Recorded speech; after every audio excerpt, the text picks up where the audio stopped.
Hey there, Sidecar Sync listeners. I'm Cartoon Mallory. While I might not have all the nuances of the real Mallory, this technology showcases how AI is transforming content creation. Welcome to Sidecar Sync, your weekly dose of innovation. If you're looking for the latest news, insights, and developments in the association world, especially those driven by artificial intelligence, you're in the right place. We cut through the noise to bring you the most relevant updates with a keen focus on how AI and other emerging technologies are shaping the future. No fluff, just facts and informed discussions. I'm Amith Nagarajan, chairman of Blue Cypress, and I'm your host.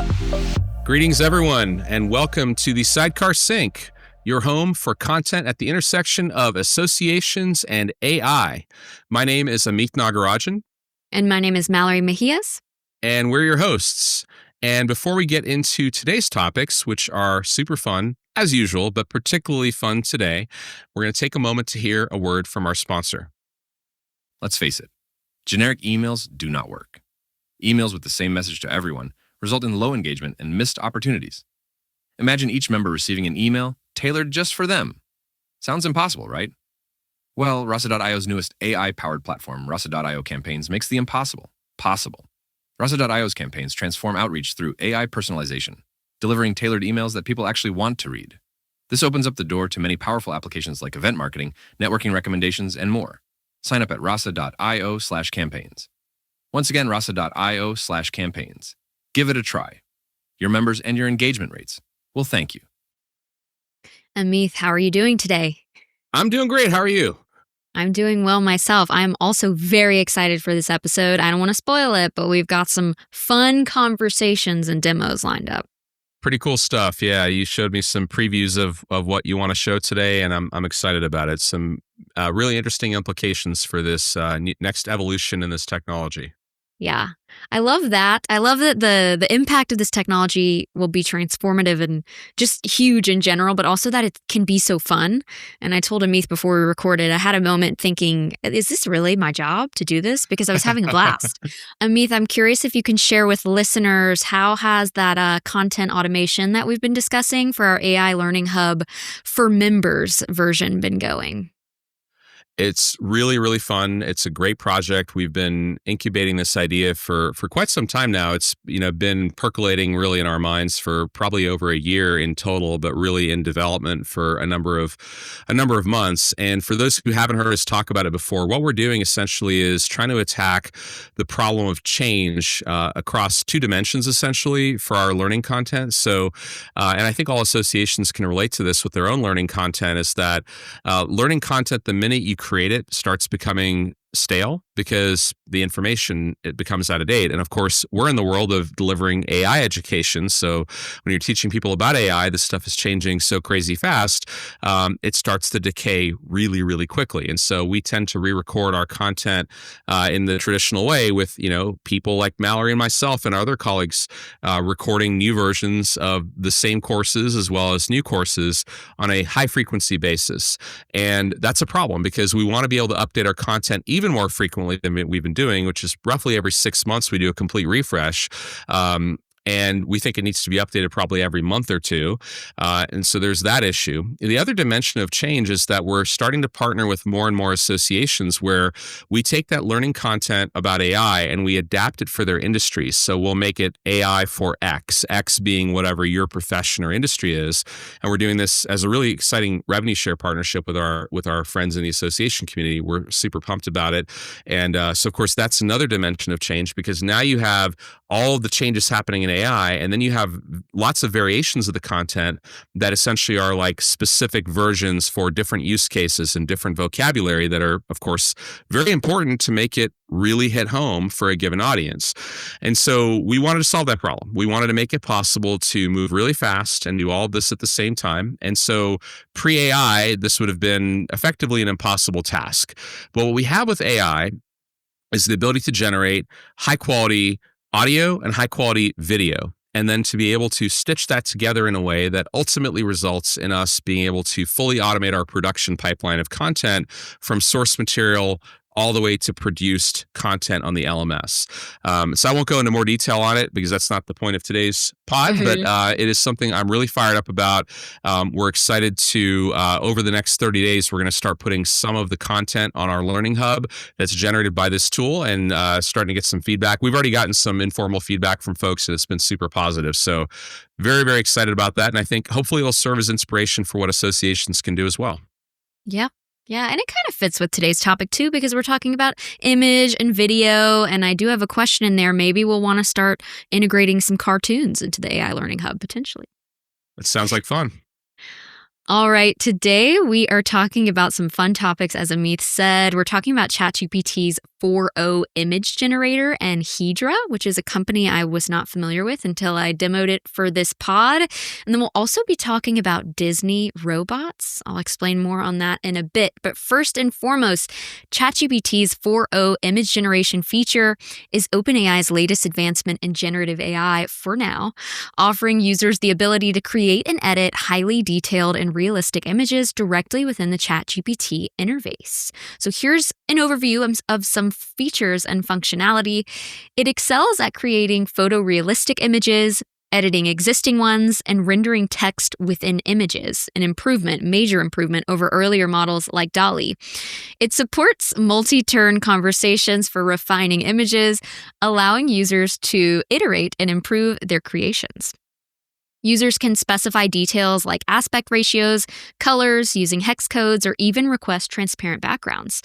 The model can transform uploaded reference images or use them as inspiration for new creations. It's capable of generating a wide variety of content, from cinematic landscapes and logos to creative art styles. It can also handle practical applications like designing infographics or mock-ups for businesses, or even comic strips.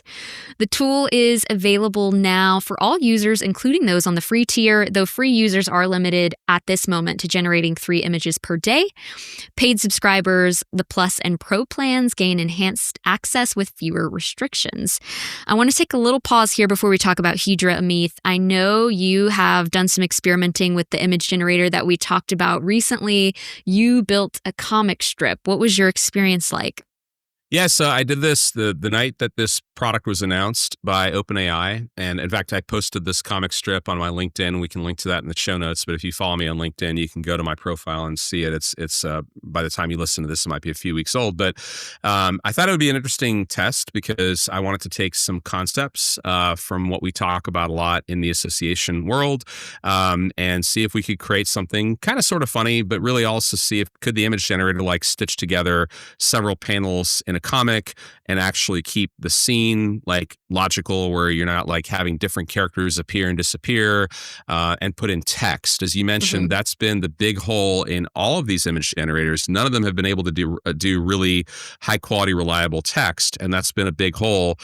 In fact, prior image generators, you couldn't even really reliably tell them not to emit text at all. So a lot of times they would like throw text out there even when you said, please don't do that, because your intention was to take it into a design tool and add text yourself. Now you can, I can say this, like my immediate reaction was, oh my gosh, this is amazing, because I was able to create a comic strip. The copy in it wasn't necessarily funny, but like the fact that it did all that in one shot and it maybe like took 60 seconds or something was really phenomenal. So it's definitely a next level capability in terms of image generation. And the thing I got really excited shortly after that was things like infographics or, other kinds of typical business communication tools that, normally you wouldn't build these things, but now you can start to build them for all sorts of different things to improve your communications. I think I've told you all at this point, Midjourney is my preferred AI image generator, and I think there's kind of use cases still for it. I'm interested to see how Midjourney updates with this ChatGPT 4.0 image generator. I think I've got to double down on what Amith said about the text. It is fantastic. Like I kind of thought when I gave it instruction to put Sidecar Sync, for example, in an image, maybe it would take me a few times. No, it got it perfect the first time with very minimal direction. I also think the ability to iterate with it is so helpful. So in Midjourney, you kind of have to do it in a one-shot prompt.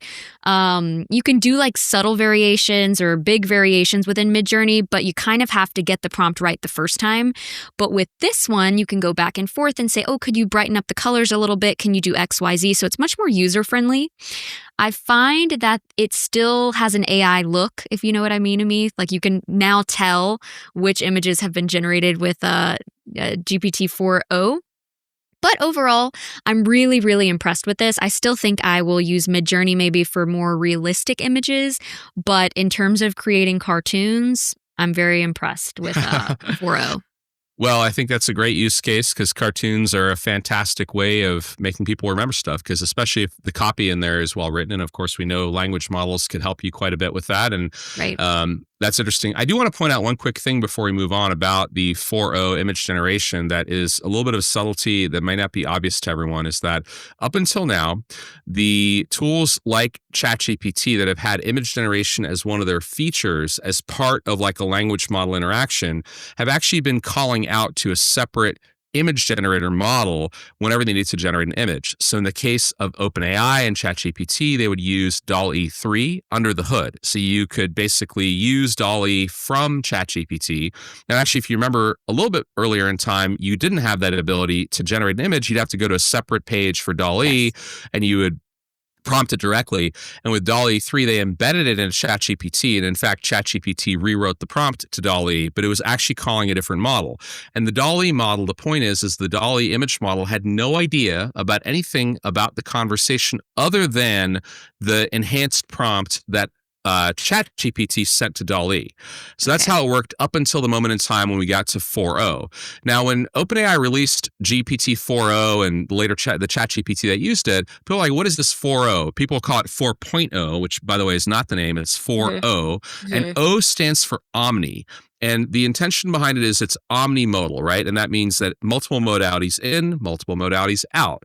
And so the original 4o could take in images and it could describe them to you and use them as part of a prompt, and it would understand the images, but it would not emit images directly. Now the 4o Omni-Modal, as far as I know, it's the first model that does this. It's a single model that's able to both have inputs and outputs in various modalities. Why does that matter? Well, by having it in an Omni-Modal model, that means that the model understands the full conversation. So what you described, the ability to have iterative, continuous improvement for that image to represent kind of holistically what the conversation is about. That's a very, very powerful kind of layer of dimensionality that image-only models are going to have a really, really tough time dealing with. So my prediction on this is models that are pure images, like just Midjourney, unless they do some really amazing magic, are going to have a hard time dealing with this because they just don't have the context of what an Omni-Modal model has when interacting with a user, at least for most use cases. Yeah, that's a really interesting distinction. Oh, I love Midjourney, so do better, guys. I want to be able to use both.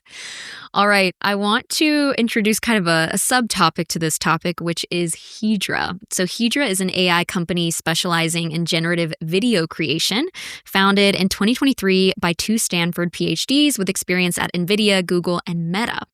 The company aims to democratize video production by making it safer, more expressive, and accessible to creators of all skill levels. Character 3 is Hedra's latest Omni-Modal model and processes text, audio, and images simultaneously, enabling seamless integration of storytelling elements in a single workflow. There's also the Hedra Studio, which is a unified platform that combines various AI tools for video production. It allows users to create customizable avatars with unique appearances, voices, and personalities while offering real-time previews and intuitive controls. Key capabilities within Hedra are the ability to transform static images into lifelike characters that can speak, sing, or rap. There's support for multilingual text-to-speech inputs. And you also get fast video generation, like 60-second videos from 300 characters of text with lifelike expressions and synchronized movements. So I'm wondering if you all can kind of deduce where we're going with this. So we talked about creating images with 4o and ChatGPT, and then we've talked about using Hedra to animate some images. So I'm going to share my screen for those of us who are joining us on YouTube, and then I'll try to kind of talk my way through this as best as I can. I'll show you the finished project at the end, but I just wanted to show you my process a little bit and how I created this. So right now I'm using ChatGPT 4o, and I actually took my headshot that I use on LinkedIn and also that we use in the Sidecar Sync cover. I dropped it in here. and I gave it a really simple prompt just to see what it would do with it. And I had not ran this experiment prior. So turn me into a cartoon wearing a yellow cap that says Sidecar Sync. I did get an error the first time, which might have been my internet connection, but I asked it to try again. And you all have to check this out. I'll probably post this on LinkedIn. I get like an exact replica of my headshot, even down to the leaves in the background, because I took this in front of like a bush where I live. Even down to the leaves to my earrings, I'm pretty sure. Yes, it is very detailed. And I have this yellow cap on that says Sidecar Sync, nothing misspelled, nothing looks crazy, and my exact outfit. So that was step one. I then had to do the same thing with you, Amith. Hopefully, I didn't get your permission to do this, but I feel like since we're co-hosts, I'm just allowed to. I said, do the same thing for this image. So I didn't even like necessarily repeat the prompt, but I said, please include the Sidecar Sync cap. And then we get Amith's version. I don't feel like this looks a ton like you, Amith, but it did get the bricks in the background of your headshot. It even got the stripes on your shirt. Pretty impressive all the way around. And then I went a step further and asked it to create a little infographic for the Sidecar Sync podcast with both of those. So Amith, you were talking about context. This is pretty impressive that it then used both of those images to create a new one. And it says Sidecar Sync podcast, the intersection of AI and association. So that was kind of step one to this. Then I went to Hedra. This is inside the Hedra platform. I had to do this separately. So first I dropped in my avatar, and then I generated a script. I used Claude to help me generate a really kind of short and funny script, which you'll see really soon. I was also able to choose the voice, lots of options here. I did some digging because the voice is pretty good, and I had a hunch that they may have used ElevenLabs, and they do. So you're actually getting ElevenLabs audio within the Hedra platform, which is great. I typed in my script here. I chose the voice, and then I said she's an enthusiastic podcast host. I pressed generate, and then it probably took about 3 to 5 minutes, and I got my clip. I did the same thing with Amith's clip. And right now, I am going to stop sharing, and we are going to play for you all the clip. Hey there, Sidecar Sync listeners. I'm Cartoon Mallory, created using ChatGPT's image generator and brought to life with Hedra's animation technology. Pretty wild, right? While I might not have all the nuances of the real Mallory, this technology showcases how AI is transforming content creation. Just think about the possibilities for your association, personalized welcome messages, multilingual communications, or scaling your educational content without having to be on camera all the time. But hey, don't just take my word for it. Let's check in with my cartoon colleague.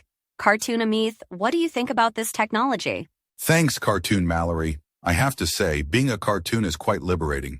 No bad hair days, and I can present from anywhere without leaving my desk. On a more serious note, what excites me most is how this technology could help associations with limited resources create professional video content at scale. Think about educational modules or personalized outreach that would otherwise be impossible to produce. The technology will only get better from here, and forward-thinking organizations should start experimenting now. Back to you, real Mallory and Amith.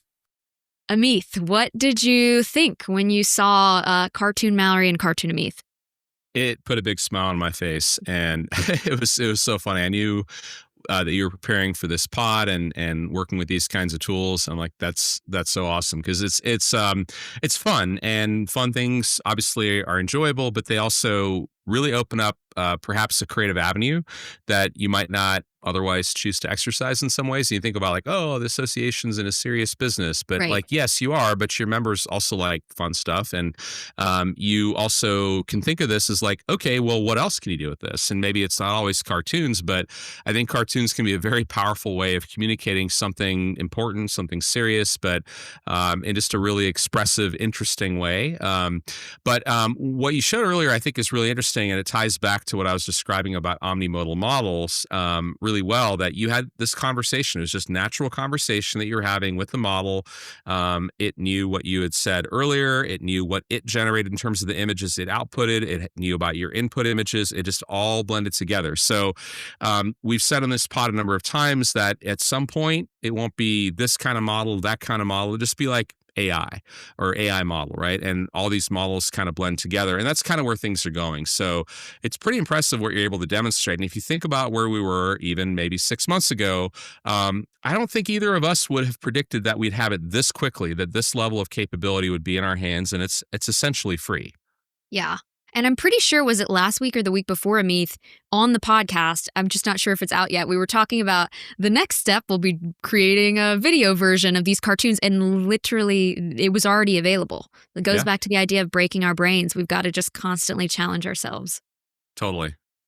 What does this make you... Next, we need like a hologram or something. So. That'll be. Yeah, I'm sure we could do it if we really wanted to. We could probably have a hologram at DigitalNow. You mentioned kind of that this is a fun technology. I had, frankly, a blast with it. I highly recommend, if you all, I think you do, listening to this podcast, have some interest in this stuff, that you play around with it. I think it could be also a really fun tool to like create a cartoon for your family, for your children if you have them. But where does your mind, Amith, go for associations here? Like zooming out, broader landscape trend lines, what does this make you think of for associations? Well, first of all, I'm just thankful that you didn't make my character sing or rap. So thank you. I didn't know. I probably would have made your character sing or rap. I didn't know I could do that, but next time. That'll be in a future episode, I guess. So in terms of what I think happens with associations, I think about this from a more general lens, which is how do we communicate, and how do we communicate with each other effectively in an interesting way? How do we communicate something that might be kind of dry and kind of a little bit more exciting way? So you take some key concepts, whether you're communicating with kids or adults, whether it's professional context or personal. If we can communicate, if we can express ourselves in different ways, in ways that go beyond our personal creative ability, right? Like for me, I can barely do stick figures, but now I can express ideas I have in all sorts of cool kind of artistic ways, right? Is it real art? Is it not real art? I'll leave that to the philosophers and the artists to decide. I know there's a lot of controversy about this, but it allows people like me who have zero artistic capability to have an outlet where I can communicate ideas in a completely different way than I've ever been able to. So that is exciting, and that leads to an organizational capability to say, how can we best communicate? How can we best educate? How can we best deliver content? Those are the types of things that are so exciting for associations, because associations are in the business of educating. Of course, communicating is the fundamental of everything, but educating really are the applications. And then, of course, connecting people. And so, connecting people for professional networking, or connecting people to collaborate as volunteers on a committee, or connecting people to, let's say, collaborate on a standard that maybe competing organizations are coming together in an industry to work together to collaborate on an open standard to advance the industry, and on and on and on. There's so many ways that connecting us is such a critical part of what associations do. So to me, it's all of those things. I think some very immediate, obvious applications are, think about your learning content. Think about adding some more dynamic elements to pretty static learning content. I know we're going to be doing this with all of our AI content. The Sidecar AI Learning Hub is we're going to have a lot more fun stuff like this to illustrate concepts, because why not, right? It would have been prohibitive to create cartoons or to create tons of infographics everywhere, to create whatever. But now we have all these additional creative expression outlets. To me, that's the real idea here. Mm-hmm. And something, not to get into the philosophy or the art side, but that side is interesting to me for sure. But it's not like Sidecar would have gone out there and contracted an individual to animate all of our content. We just wouldn't have done it. We would have recorded it ourselves, to be frank. So I do agree with you that this is opening doors to things that we never could have considered. You did mention the AI Learning Hub content automation, Amith, and I'm just curious, from your perspective, would you consider incorporating like cartoons? I know we're using 100%. human AI avatars right now, but would you use both, either or? Oh, 100%. I would love to see that happen, because to me, it's about how effective are you at getting the material across in a way that the person can relate to, can understand, and will retain. And so that doesn't mean like everything's a cartoon, because then you kind of kill the point. But like Yeah. if you introduce bits and pieces here and there, I think people would look forward to that. You have a lesson on like, data in the age of AI, which is like, super important, but maybe A not the little most dry. compelling, like exciting topic in the world. Like don't watch that video at night. But, but what if we had a little cartoony thing in there, right? Or maybe the cartoon comes to life and each of the panels in the cartoon individually comes to life as an animation with cool audio and there's some singing in there or whatever. Like there's all these ideas. And if you can do that effectively just by thinking about the idea or even have the AI help you brainstorm the idea, that becomes really powerful. It makes us more effective at what we do. So we 100% will be experimenting with this across Sidecar's AI learning content. You'll probably start to see this stuff in our LinkedIn posts. You'll see it in blogs. You'll see more and more and more of this content. And think about this way too. If you're doing these things and your competitors, to the extent you have any in your market, but you have competitors, by the way, in terms of attention that people give you, right? Like their time is split amongst however many different things they look at. So you are competing for attention. So if you're doing this and others are not, you have a significant advantage. And so that advantage may not last forever, but it lasts for a period of time. And I think that's exciting as well. There's one other thing I want to quickly mention about content modalities like this that I think is underappreciated, and it's an emerging area that I predict is going to become a much bigger deal in learning in the next, say, 12 to 24 months. And that has to do with interactive games or interactive role play type scenarios. So think about this.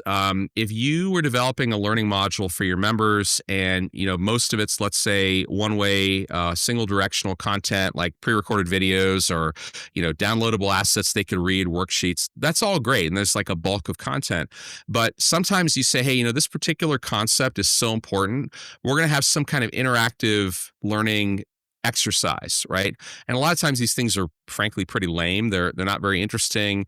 But what if you could have an AI just generate a game specific to that lesson, right? Where you say, oh, for this particular lesson on AI data platforms, we're trying to teach people how they can connect all their disparate data sources to the AI data platform.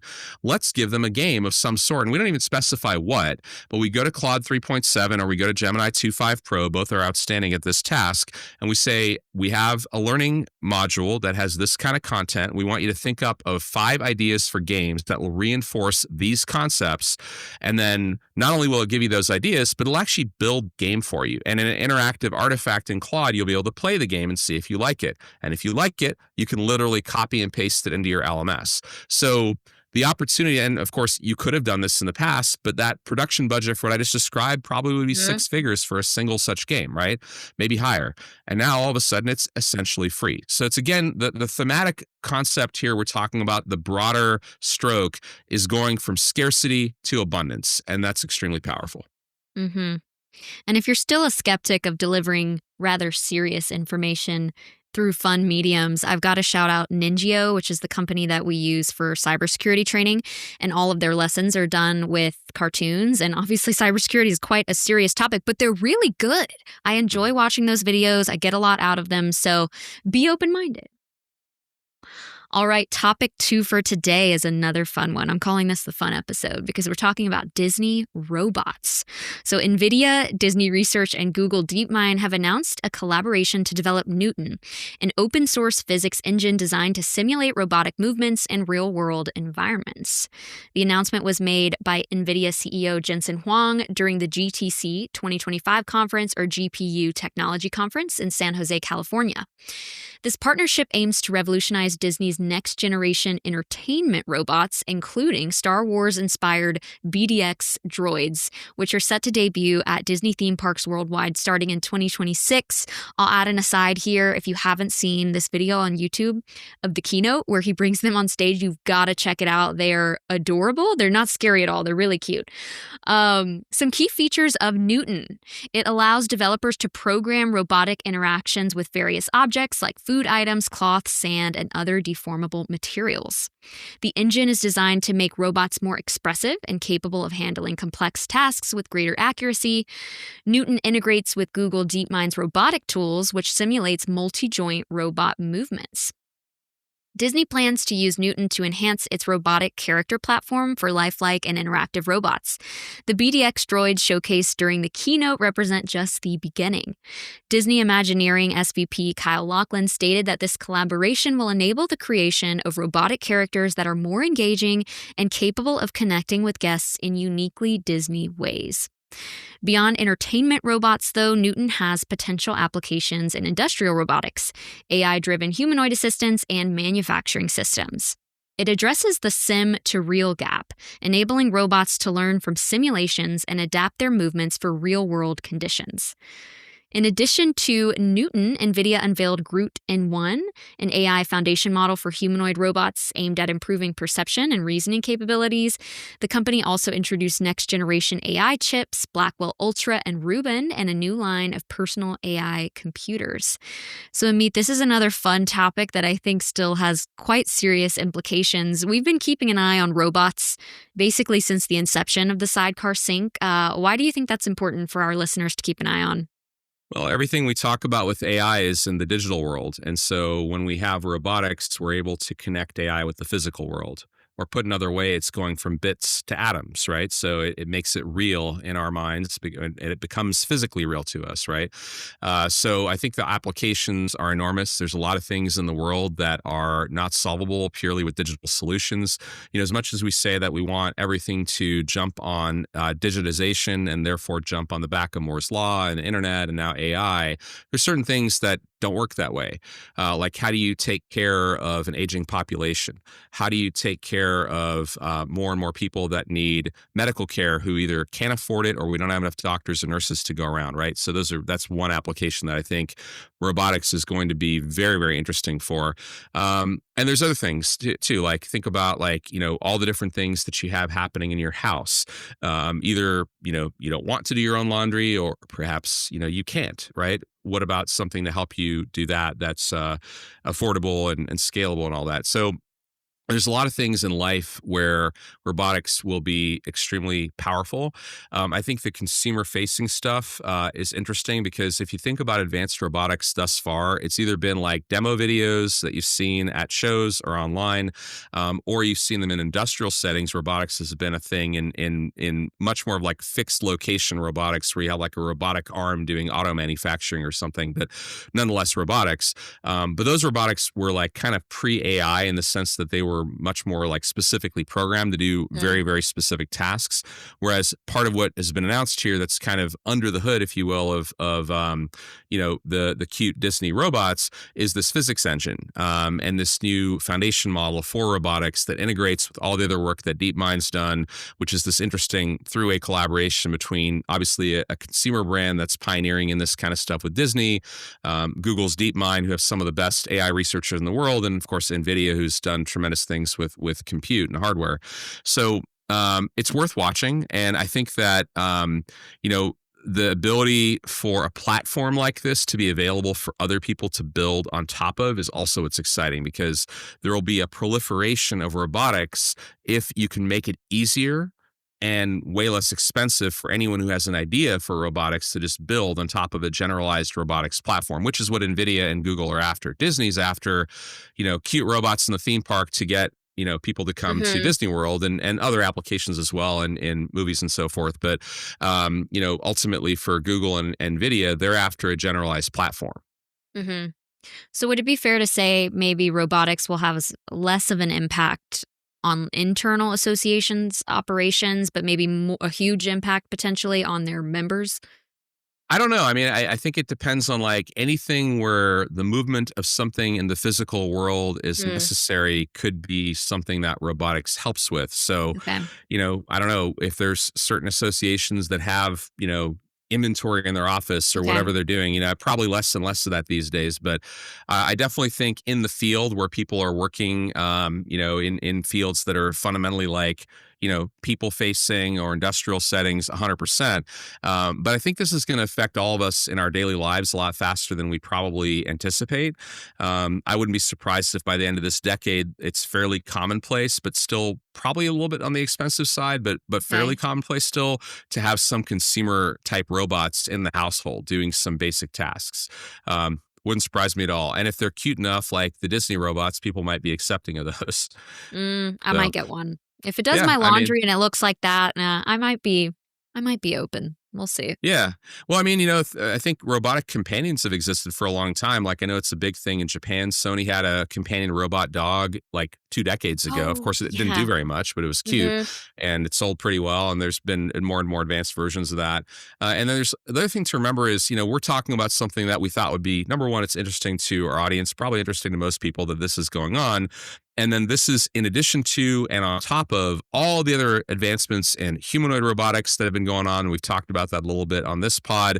There's so much going on there. There's so much investment happening. There's so much research happening there, along with, the continual progress in industrial robotics. All of this is coming together because the common denominator now is that you can turn it into software that actually drives these things. You can turn it into general purpose foundation models, and the physics engine kind of complements that, right? So physics engine is deterministic. It's something that says, hey, like we know this is the way things will react and based on the laws of physics, essentially. So it's basically an engine, kind of like in a way like a game engine, the way certain things work in video games. But this is a real world, 3-dimensional, real time open source physics engine. It's a lot of words to basically say it's a piece of software that understands how the world works. Whereas AI models don't really understand that. Some people are out there trying to create neural networks that have better understanding of the real world. And I think that's great. But ultimately, you want the neural network to be complemented by a deterministic piece of software that has a rules engine that says, look, this is actually the way the physics would work in that situation, which is going to be a lot more consistent and reliable. And then leverage the AI to make good choices about what's the right action or reaction to have based on what's happening. So I think it's a great combination. It's what a lot of people have been talking about. The natural progression. There's nothing really novel about like what they're trying to do, but I think the combination of this skill set is really interesting because you're doing it in a way where you have innovators in 3 different dimensions coming together to partner. So I thought that was particularly interesting too. Ultimately, for associations, I can't say that this has like this specific applicability to you tomorrow. It's more like over the next 5 years, 10 years, your profession, your industry will likely be affected by this, and maybe there'll be some applications for you within your life or within your own work. So in the situation where an association's industry profession is surely going to be impacted by robotics, let's say manufacturing, for example, what responsibility do you think the association has at this point? I feel like there's a lot of question marks still. We're seeing a lot of advancements and investment in this space, but it's not like we're seeing right now major disruption occurring. Do you feel like associations should get ahead of the curve, start producing content about that? What do you think? Yeah, I mean, the association should be the voice of their sector and should be looking at things that are going to affect the sector and help the sector prepare, help the sector advance itself by taking advantage of these technologies. So that's generally a true statement across all the different fields associations represent. What I would say with this is that it might be some of the less obvious industries. So, for example, industrial automation, robotics, manufacturing, auto manufacturing in particular, but a lot of other manufacturing has had a heavy emphasis on automation and robotics for a long, long time. So it's definitely not like a novel idea to talk to manufacturing leaders about like how to add more robotics, or same thing with like industrial warehousing, like someone like Amazon and lots of other warehouses have that. Where I think it's probably less anticipated, but where this advancement will be more likely to have an impact is some of the kind of softer, fuzzier environments. So if you're in a factory or if you're in a warehouse, there's a high degree of predictability or a higher degree of predictability in terms of your environments, your surroundings, the kind of objects you're dealing with. It's a lot more mechanistic, right? Whereas what about housekeeping? What about painting? What about delivering food? What about all the things where you're in the real world, where there's all this like chaotic scenarios happening, much caused by us as people, but just like the weather or like, you know, New Orleans potholes or whatever, right? Like, so you have all this like chaos. And so having robotics that is smart or that are smart enough to handle that and to still accomplish whatever their task is interesting. So if a world comes up in the not too distant future where certain types of tasks like folding laundry, but if you take that one and say, well, extrapolate from that, well, it can probably also wash your floors. It can probably also wash your windows. It can probably also make your bed maybe, and do some other things. So that's interesting. But then what's the other applications of that? So at kind of like an industry level, what does that mean for like the house cleaning industry? Does it mean everyone has a housekeeping robot? Does it mean that there are businesses that start up that lease these out or rent them out, or you have a service where like your housekeeper that comes to your house is a robot? What about the industrial setting, right? So there's all these kinds of questions, and that's one example, right? What about in areas where there's tremendous labor shortages, like when Hurricane Ida came through New Orleans a handful of years ago? I think you were still here when that happened, right? Yeah. It was terrible for a lot of reasons. The power was out for 4 weeks or 3 weeks, but also it caused a lot of roof damage, and it took forever to get a roofer to come to your house. It's a dangerous occupation. There's not that many people who do it. Normally, they don't have demand at the level they did, right? So of course, everyone's mad. I can't believe it's going to take me 6 months to get my roof repaired. Well, normally they don't repair half the roofs in the city all at the same time, right? So it's kind of makes sense. But what if there were some general purpose robots that could learn to be roof installers very quickly, and there's no issue with like risk or hazard of safety or insurance requirements for these robots to be on your roof other than them falling in your head or something, but like much reduced insurance concerns compared to humans on your roof. And all of a sudden everybody's roof's repaired like way less expensively and way faster, right? So that's an interesting scenario where you have these choke points, or disaster relief, right? Or search and rescue. There's just so many applications where robotics could not just save us money, which I think by itself is obviously going to be the drumbeat of economic decision making will always be there, right? To find that. But to also find things that we cannot do but for the scale of this kind of emerging technology. That's where I think it gets more exciting. That's a great point, Amith. So I feel like AI is going to be able to do the knowledge work and the physical work. Last question for today's episode, because I heard you mention this briefly. I don't think it was on the podcast, but you mentioned to me that you were doing some college tours with your son. So he is starting to think about what he's going to do in his future.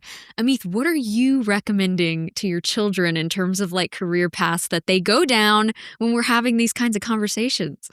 You know, it's a tough one. I think part of it is the follow your passion kind of thing matters to some extent. I think it matters as a person, but like in terms of career opportunity, I guess is how I'm trying to answer your question. My thought process for both of my kids, and they're both getting closer to that time, is pick something where you get really good at communicating and you're also really good at connecting with people, where your interactions with people are really a lot of the value. And that can be said to be true for a lot of different professions, but I think that the AI is going to do most of the cognitive labor for most people very soon. I don't know if that's in 3 years or in 7 years, but I mean, in some ways we're already there, right? With a lot of the things we're doing. It's also going to expand the range of possibilities. This episode, in a lot of respects, it's the fun episode. It's also the possibility expanding episode, because the things we can do with AI, you know, it's not like we're displacing tons of graphic artists to create all these cartoons. We just never would have created the cartoons. Of course, the inverse of that is also true. People who were creating cartoons will use this tool instead of hiring graphic artists. So there is that issue. But the demand for something that is, you know, becoming abundant is enormous, and that's going to create more ideas and more opportunities. We tend to be pretty good. We collectively as a species tend to be pretty good at like coming up with new ideas. So being in a creative pursuit of some sort, or having a creative like thread to a discipline. So I'm just trying to get my kids to maybe try a couple different things, and to really focus on like just getting good at building relationships and communicating. Certainly hard skills and specific disciplines. That's like a very generic answer in a way. That's important, but you know, ultimately I think that's going to be what's super, super important for us. So lean on being human, lean on humanity, it seems like is kind of the advice. Well, everybody, thank you for tuning into this fun but serious episode. We will see you all next week. Thanks for tuning in to Sidecar Sync this week. Looking to dive deeper? Download your free copy of our new book, Ascend, Unlocking the Power of AI for Associations at ascendbook.org. It's packed with insights to power your association's journey with AI. And remember, Sidecar is here with more resources from webinars to boot camps to help you stay ahead in the association world. We'll catch you in the next episode. Until then, keep learning, keep growing, and keep disrupting.